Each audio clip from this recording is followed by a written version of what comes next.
കർത്താവ് എപ്പോഴും എൻ്റെ കൺമുൻപിലുണ്ട്.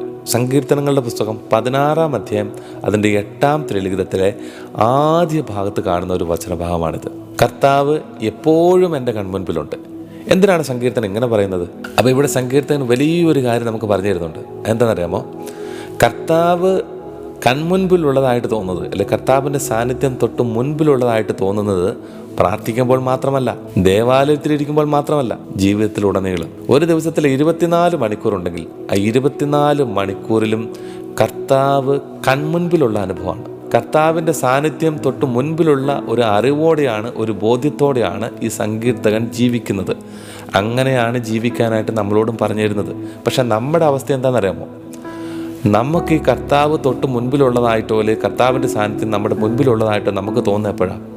നമ്മൾ പ്രാർത്ഥിക്കുമ്പോൾ, അല്ലെങ്കിൽ പള്ളിയിൽ പോയിരിക്കുമ്പോൾ നമുക്കറിയാം കർത്താവ് അൾത്താരയിലുണ്ട്. നമ്മൾ പള്ളിയിലിരിക്കുമ്പോൾ കർത്താവ് നമ്മുടെ കൺമുൻപിലുണ്ട്, അല്ലെങ്കിൽ നമ്മുടെ മുൻപിൽ കർത്താവുണ്ട്.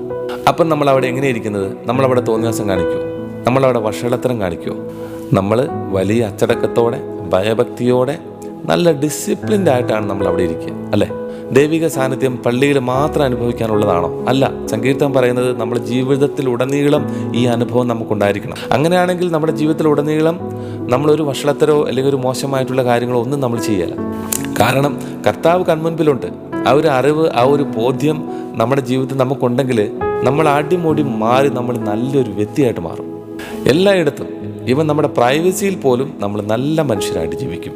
നമ്മുടെ ജീവിതത്തിൽ വലിയ മാറ്റങ്ങൾ ഉണ്ടായിക്കഴിഞ്ഞ് കഴിഞ്ഞാൽ, നല്ല അച്ചടക്കം ഉണ്ടായിക്കഴിഞ്ഞാൽ, നല്ല കൃപയിൽ ജീവിച്ചു കഴിഞ്ഞാൽ നമ്മുടെ ജീവിതത്തിൽ ധാരാളം ദൈവാനുഗ്രഹങ്ങൾ കടന്നു വരും. കർത്താവ് എപ്പോഴും നമ്മുടെ കൺമുൻപിലുണ്ട് എന്ന് പറഞ്ഞു കഴിഞ്ഞാൽ അതിന് ഒരർത്ഥം കൂടി ഉണ്ട്. അർത്ഥം ഇതാണ്: കർത്താവിനെ എപ്പോഴും അനുഗമിക്കുന്നു. ഇപ്പോൾ ഉദാഹരണം പറയുകയാണെങ്കിൽ, ഇപ്പം നമ്മൾ നടക്കുമ്പോൾ ഒരു വ്യക്തി നമ്മുടെ മുൻപിൽ നടക്കുന്നു എന്ന് വിചാരിക്കുക. നമ്മൾ ഓടുമ്പോൾ ഒരു വ്യക്തി നമ്മുടെ മുൻപിൽ ഓടുന്നു എന്ന് വിചാരിക്കുക. അപ്പോൾ നമ്മൾ ആ വ്യക്തിയുടെ പുറകിലല്ല നടക്കുന്നത്, ആ വ്യക്തിയുടെ പുറകിലല്ല നമ്മൾ ഓടുന്നത്. അപ്പോൾ മുമ്പിൽ നിൽക്കുന്ന വ്യക്തിയെ നമ്മൾ അനുഗമിക്കുകയാണ്. മുമ്പിൽ നിൽക്കുന്ന വ്യക്തിയുടെ വഴിയാണ് നമ്മൾ പോകുന്നത്. അപ്പോൾ അതിനർത്ഥം കർത്താവിനെ അനുഗമിച്ച് കർത്താവിൻ്റെ വഴിയിൽ കൂടെ നടക്കുന്നു. ഒരു ജീവിതം ഇതുപോലെയാണ് സഞ്ചരിക്കുന്നതെങ്കിൽ, ഒരു ജീവിതം ഇതുപോലെ കർത്താവിൻ്റെ വഴികളിലൂടെയാണ് സഞ്ചരിക്കുന്നതെങ്കിൽ, അല്ലെ കർത്താവിൻ്റെ പുറകെയാണ് നടക്കുന്നതെങ്കിൽ, പ്രിയപ്പെട്ടവരെ, ആ ജീവിതം കർത്താവിൻ്റെ കരങ്ങളിലാണ്. ആ ജീവിതത്തിൻ്റെ ഭാവി സുരക്ഷിതമാണ്.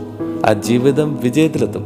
ആ ജീവിതം അനുഗ്രഹമായിട്ട് മാറും. അപ്പോൾ ഇതിനർത്ഥം ഒന്നേ ഉള്ളൂ: ദൈവിക വിചാരത്തിലാണ് നമ്മുടെ ജീവിതത്തിലുടനീളം നമ്മൾ ജീവിക്കുന്നതെങ്കിൽ നമ്മുടെ ജീവിതത്തിൽ നമുക്ക് നല്ലൊരു മാറ്റം ഉണ്ടാവും. ആ മാറ്റം തന്നെ നമ്മളെ വലിയ അനുഗ്രഹത്തിലേക്കും നല്ലൊരു ഭാവിയിലേക്കും നമ്മളെ നയിക്കും. ജീവിതത്തിലുടനീളം ഒരു ദൈവിക വിചാരത്തിൽ, ഒരു ദൈവിക ചിന്തയിൽ നമ്മുടെ ജീവിതത്തെ നയിക്കാനായിട്ടുള്ളൊരു കൃപ, അതിനുവേണ്ടി നമുക്ക് കർത്താവിനോട് പ്രാർത്ഥിക്കണം. ആ ഒരു കൃപ, ഒരു അനുഗ്രഹം നമ്മുടെ ജീവിതത്തിൽ കടന്നു വരുന്നതിനായിട്ട് നമുക്കൊരു ആശീർവാദം സ്വീകരിച്ച് പ്രാർത്ഥിക്കാം.